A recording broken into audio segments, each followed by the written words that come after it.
ఏపీని కుదిపేస్తున్న అంశాల్లో రావణ్ కేసు వ్యవహారం ఒకటి. అతని వ్యాఖ్యలు, ఆపై కేసులు ఒక ఎత్తైతే దాని చుట్టూ రాజుకుంటున్న రాజకీయం మరో ఎత్తు. రావణ్ని కొందరు సపోర్ట్ చేస్తుంటే మరికొందరు తీవ్రంగా వ్యతిరేకిస్తున్నారు. అంతేకాదు, విజయవాడలో వామపక్షాల రౌండ్ టేబుల్ సమావేశంలోనూ రావణ్ పై ప్రధాన చర్చ జరిగింది. అటు రావణ్ని 10 రోజుల కస్టడీకి కోరిన పోలీసుల పిటిషన్ పైన వాదనలు ముగిశాయి. యూట్యూబర్ జోసెఫ్ అలియాస్ రావణ్ వ్యవహారం ఏపీలో కాకరేపుతోంది. డిప్యూటీ సీఎం పవన్ కళ్యాణ్ పై విమర్శలు, మత విద్వేషాలు రెచ్చగొట్టారన్న కారణంతో జూలై 1న రావణ్ అరెస్టు కాగా మొత్తం 5 చోట్ల అతడిపై కేసులు నమోదయ్యాయి. 4 చోట్ల బెయిల్ రాగా చివరకు ఉపా కింద కేసు నమోదవడంతో జ్యుడిషియల్ రిమాండ్లో ఉన్నారు. అయితే రావణ్ను 10 రోజుల కస్టడీ కోరుతూ గన్నవరం కోర్టులో పోలీసులు దాఖలు చేసిన పిటిషన్పై విచారణ మంగళవారానికి వాయిదా పడింది. ప్రభుత్వం తరపు లాయర్లు వాదనలకు సమయం కోరారు. కస్టడీ పిటిషన్పై ఇటు రావణ్ తరపు న్యాయవాదులు కౌంటర్ దాఖలు చేశారు. రావణ్ తరపున వాదనలు వినిపించిన న్యాయవాది పొన్నవోలు సుధాకర్ రెడ్డి ప్రశ్నించిన వారిపై అక్రమ కేసులు పెడుతున్నారని ప్రభుత్వంపై ఆగ్రహం వ్యక్తం చేశారు. రావణ్కు వైసీపీతో ఎలాంటి సంబంధం లేదన్నారు. ఓ సామాన్యుడిపై ఉపా చట్టం అమలు చేయడం దారుణమన్నారు. రావణ్ వైఎస్ఆర్ కాంగ్రెస్ పార్టీకి ఎలాంటి సంబంధం లేదు. వైఎస్ఆర్ కాంగ్రెస్ పార్టీకి రావణ్కి ఏ విధమైనటువంటి సంబంధాలు అయినా కూడా వైఎస్ఆర్ కాంగ్రెస్ పార్టీ పాలసీ ఒకటే. ఈ రాజ్య హింస ఎవరి మీద జరిగినా, ఎప్పుడు జరిగినా, ఎక్కడ జరిగినా ఆ అభాగ్యుల పక్క నిలబడాలా అనే ఒక పాలసీని అనుసరించే ప్రొఫెషనల్గా నేను వచ్చాను. అంతేగాని వైఎస్ఆర్ కాంగ్రెస్ పార్టీకి ఎలాంటి సంబంధం లేదు. బట్ ఫర్ ది రీజన్ ఏదో చెప్తారు, చారణ కోడికి బారణ మసాలా అని.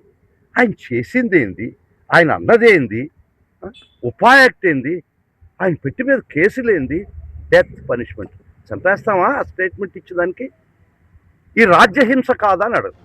రావణ్ పై ఉపా చట్టం కింద కేసు పెట్టడాన్ని విజయవాడలో నిర్వహించిన వామపక్షాల రౌండ్ టేబుల్ సమావేశంలోనూ నేతలు ఖండించారు. రావణ్ను అణిచివేసేందుకే ఉపా కేసు పెట్టారని మండిపడ్డారు.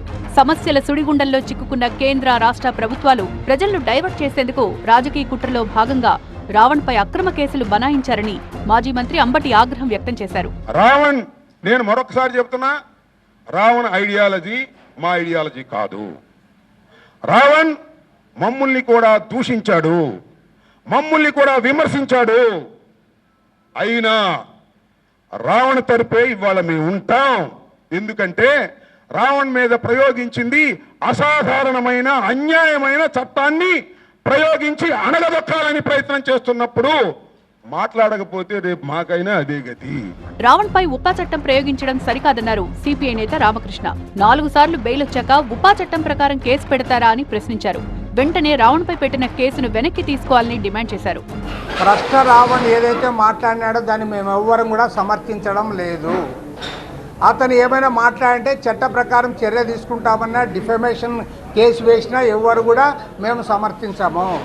కానీ మీరు దేశ భద్రతా చట్టం, ఉపా చట్టాన్ని పెట్టారు కాబట్టి ఇవాళ ఇంత కఠినంగా, ఇంత నిర్భయంగా దాన్ని మేము ఖండిస్తూ ఉన్నాం. కాబట్టి ఇవాళ పైగా నక్సలైట్లకి అనుకూలంగా మాట్లాడినారంటారు. మేము కూడా మాట్లాడతాం. నక్సలైట్లను ఏరివేత పేరుతో మీరు అనేక మందిని చంపేశారాడా, ఖచ్చితంగా మాట్లాడతాం. హిడ్మాన్ దొరికిన తీసుకొని పోయి మీరు చంపేశారు కాబట్టి మా మీద పెడతారా ఉపా చట్టం? కాబట్టి ఏమంటే సరైనది కాదు.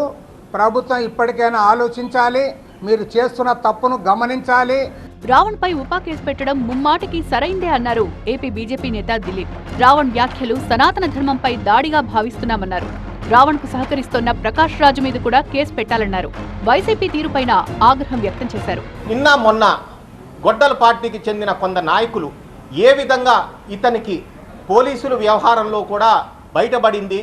ఇతని అకౌంట్స్, ఒక జాబ్లెస్ యూట్యూబర్, నిరుద్యోగమైన యూట్యూబర్కి అంత కడుపు నిండి మాట్లాడగలిగే శక్తి ఎక్కడి నుంచి వస్తున్న ఇంత డబ్బు, ఆ రూటింగ్ కూడా అతని అకౌంట్స్ ద్వారా ఇవాళ పోలీసులు బయట పెడతాం జరుగుతుంది.